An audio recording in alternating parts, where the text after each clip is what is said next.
Hello అండి, welcome back to LL kitchens. ఈరోజు పనసగింజల కర్రీని ఎలా తయారు చేసుకుందాం చూద్దాము. చాలా టేస్టీగా ఉంటుంది, అందులో హై ప్రోటీన్ అండి. డైట్లో ఉన్న వాళ్ళకైతే సూపర్ రెసిపీ అని చెప్పొచ్చు. ముందుగా అయితే ఇక్కడ పనస తునల్ని నీట్గా వాష్ చేసుకొని కుక్కర్లోకి తీసుకుంటున్నాను. 1 గ్లాస్ వాటర్ని యాడ్ చేసుకొని మూత పెట్టుకొని మీడియం ఫ్లేమ్లో 4 విజిల్ వచ్చేంత వరకు ఉడికించుకుంటున్నాను. చూసారు కదండి, ఇలా బాగా ఉడికిపోయాయి. ఇలా ఉడికిపోయిన వాటిని పైన తెల్లగా ఉన్న పొట్టును అనేది తీసేసుకోవాలి. బ్రౌన్ కలర్లోది మాత్రం అలానే ఉంచుకోవాలి.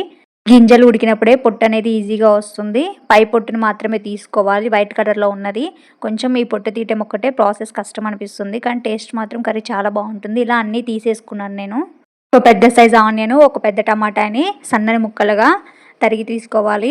ఈ గింజల్ని ఒక్కొక్కటి 4 పీసులు కాను 5 పీసులు కాను మీ టేస్ట్ ని బట్టి కట్ చేసుకోండి. నేను ఇలా కొన్ని బారుగాను ఒక్కొక్క దాన్ని 4 పీసులు 5 పీసులు ఇలా కూడా కట్ చేసేసుకున్నాను. గింజ సైజుని బట్టి సేమ్ ఆలుకి అయితే మీడియం క్యూబ్స్ లాగా ఎలా కట్ చేసుకుంటామో అలా కట్ చేసుకోండి. ఇప్పుడు స్టవ్ వెలిగించుకొని ఒక బాణీ పెట్టుకొని 1 స్పూన్ ఆయిల్ ని వేసుకుంటున్నాను. ఆయిల్ అనేది లైట్ గా హీట్ అయిన తర్వాత 1 స్పూన్ జీలకర్ర, పచ్చిమిర్చి ముక్కలు, కరివేపాకు వేసుకొని ఇవి లైట్ గా ఫ్రై అయిన తర్వాత సన్నగా తరిగి పెట్టుకున్న ఆనియన్ ముక్కల్ని వేసుకుని 1/2 స్పూన్ పసుపు, 1/2 స్పూన్ ఉప్పు వేసుకొని లైట్ గోల్డెన్ బ్రౌన్ కలర్ వచ్చేంత వరకు ఆనియన్స్ ని ఫ్రై చేసుకోవాలి.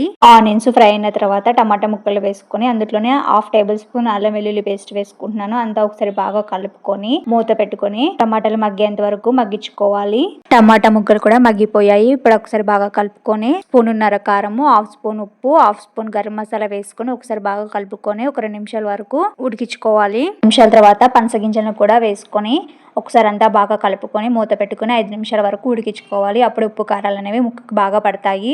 మధ్యలో కలుపుతూ ఉండాలి. 5 నిమిషాల తర్వాత సన్నగా తరిగి పెట్టుకున్న కొత్తిమీరని కూడా వేసుకొని అంతా ఒకసారి బాగా కలుపుకొని 2 నిమిషాల వరకు ఫ్రై చేసుకొని స్టవ్ ఆఫ్ చేసుకోవడమే. సూపర్ టేస్టీగా ఉంటుందండి కర్రీ అనేది. మీరు కూడా కంపల్సరిగా ఈ హై ప్రోటీన్ ఉన్న కర్రీని ట్రై చేయండి, హెల్త్కి చాలా మంచిది. ఈ వీడియో కనుక మీకు నచ్చినట్టయితే like and share and subscribe to my channel.